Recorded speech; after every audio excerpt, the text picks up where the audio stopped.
I almost never read new releases, but this time I did. So I'm gonna give you a review for this one. This is Scratch Moss by David Barnett. It's a new folk horror novel, and it says on Goodreads that it's coming out in September, but I bought this online, and it also seems to be available on Amazon, so I think this is already out, and Goodreads only has era there. What is this about? So this is about this coal mining town. You essentially have 5 timelines. Actually, there's 6 timelines, but the 6th one is not really worth talking about. Well, if we really get into it, there's actually 7. Who cares? The main thing is 5 timelines, and you basically you start in 2025, following this guy who his dad just died, and he returns to this town to like organize the funeral, and just the creepy things are going on there, and then you get back in time, and basically the mystery clears up. And yeah, that's all I'm gonna say about that. What did I think of this? Well, I'm mixed, okay? I'd say that the first half is a 4.5, if not 5 stars for me.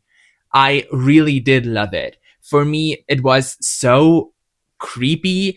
I'm not really well versed in folk horror. The only thing that I like looked up which of the books I read could be considered folk horror, and the only things that I have read seem to be The Broken Places by Blaine Daigle, which I loved, Old Country by Matt and Harrison Query, which I was very mixed about and gave 3 stars, as well as A God in the Shed by JFWO, which I also gave 3 stars.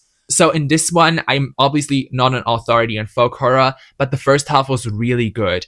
I loved finding out what was going on in this creepy town. Also, I thought that every one of the perspectives, you follow them in like chronological order, always like 25 years back.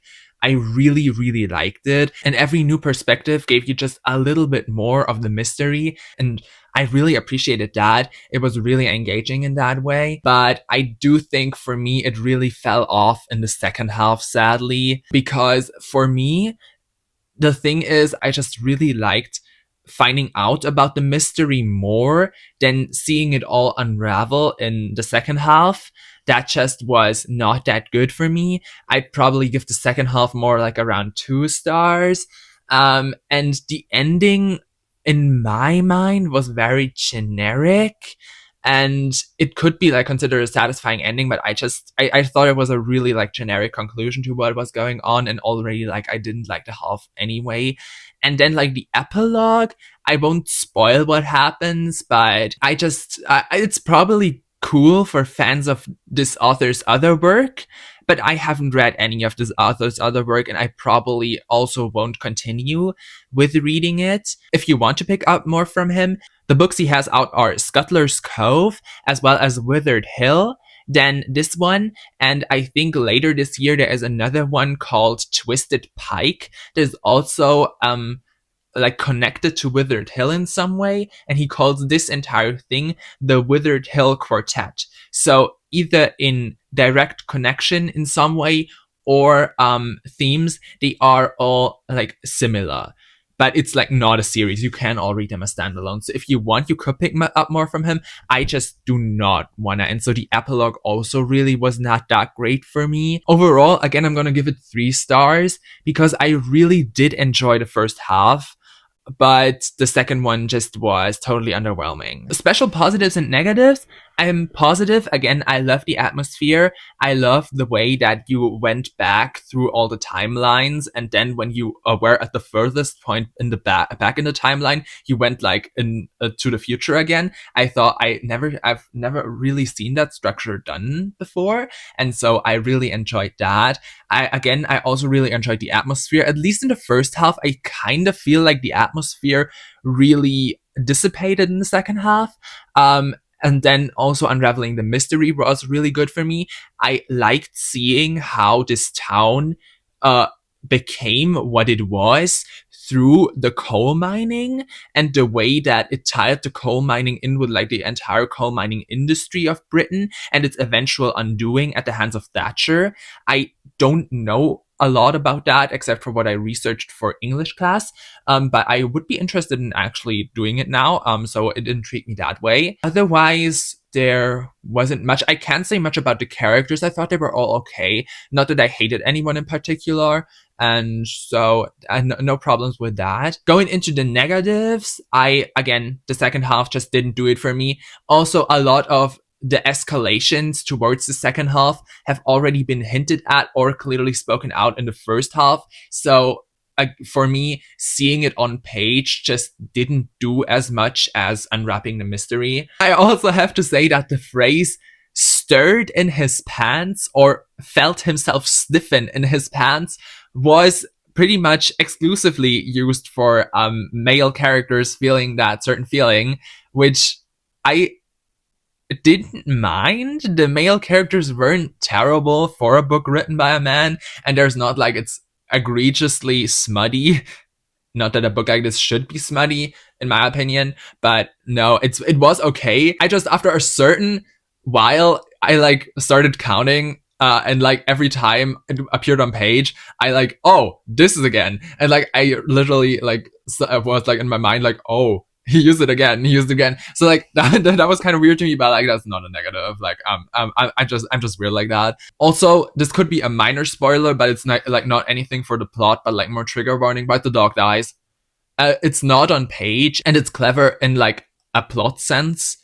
So it's not that bad. I just hate when it happens, so I thought I'd warn people about that one. I do think that you'd probably dislike this if you are like a Christian or something and don't like people worshiping pagan gods or anything that is out of the monotheistic framework of Christianity.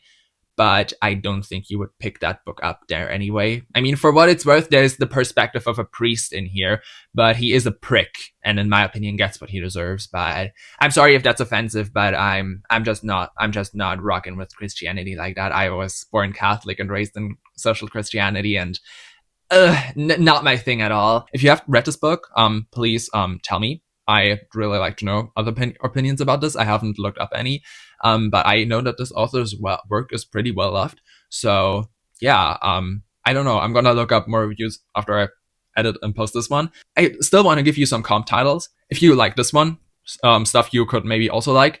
The first one I want to say is if you like the structure of this. Again, I haven't really ever read a book that was structured like this, but the most similar thing I can come up with is The Fisherman by John Langan. As you have also this current timeline and the past timeline. You only have 2 timelines there, not like 7 of them technically. And it's also like not a split in as many chunks as it was in this book, but I still thought it was kind of similar. And I also really like The Fisherman. I gave it 4 stars. It's more cosmic horror as opposed to this one as folk horror, but it's really good. I think you should try that one out. Again, I haven't read much folk horror, but the folk horror thing that I read that is probably most like this would be The Broken Places, which would also be the one that I would recommend the most, because it also has this like creepy cult aspect of the town that isn't like on the forefront, but it is there.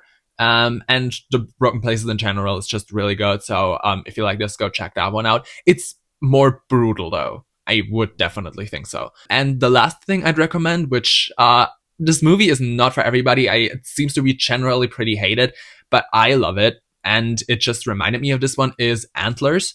It's from 2019 or something. And that one reminded me of this because it is taking place in America, but it is also taking place in like this mining town. And you have like this atmosphere of also like there is something in the mines, like something. And like, don't watch it if you don't want a culturally insensitive depiction of a Wendigo, which this book doesn't have. So if you like Antlers and want a more like that thing, also pick up this one. But yeah, I love Antlers personally, and like maybe you will like it too. Anyway, this is all my thoughts, or maybe not all my thoughts. I probably forgot half of them again, but I'm just unorganized that way. And yeah, again, if you have any thoughts on this book, if you want to read it, if you have already read it and want to tell me about it, please do. I'd really love to hear from you. I really appreciate if you left a like or maybe even subscribe, but I don't want to pressure you in anything. It just means everything to me that you even clicked on this video, and I hope I see you in another one. Bye!